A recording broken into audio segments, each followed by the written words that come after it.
प्रभु श्री राम की जन्म कथा। महाराजा दशरथ ने पुत्र प्राप्ति के लिए यज्ञ किया। महाराज दशरथ ने श्याम कर्ण घोड़े की चतुरंगिनी सेना के साथ छुड़वाने का आदेश दिया। महाराज ने समस्त मनस्वी, तपस्वी, विद्वान ऋषि मुनियों तथा देव वेद विज्ञ प्रकांड पंडितों को बुलवाया भेजा। वे चाहते थे कि सभी यज्ञ में शामिल हो।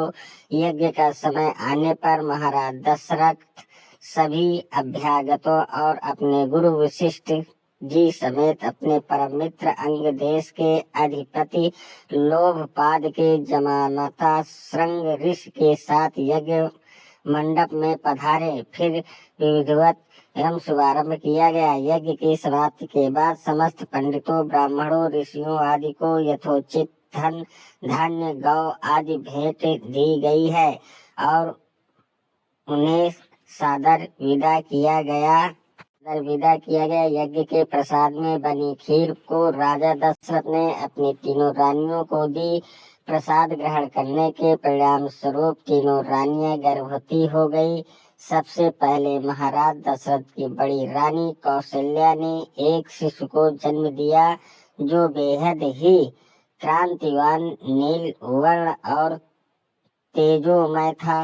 इस शिशु का जन्म चैत्र मास की शुक्ल पक्ष की नवमी तिथि को हुआ था।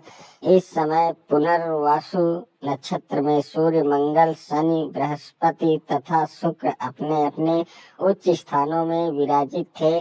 साथ ही कर्क लग्न का उदय हुआ था। फिर शुभ नक्षत्रों में कैकेयी और सुमित्रा ने भी अपने अपने पुत्रों को जन्म दिया।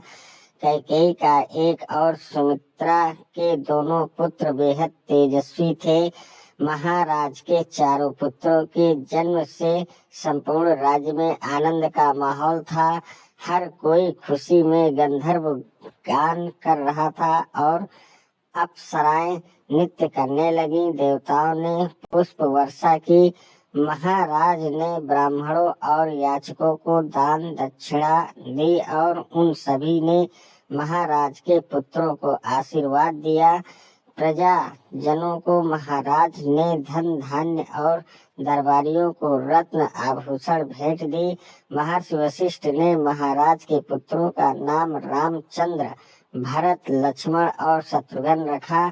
जैसे जैसे ये चारों बड़े होने लगे, रामचंद्र अपने गुणों से प्रजा के बीच बेहद लोकप्रिय हो गए। उनमें ऐसी विलक्षण प्रतिभा थी जिसके जरिए वो काम आयु में ही समस्त विषयों में पारंगत हो गए थे।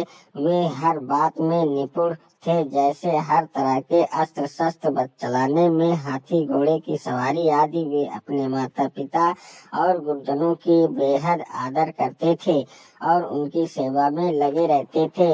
उनके तीनों भाई भरत, लक्ष्मण और शत्रुघ्न भी उनका अनुसरण करते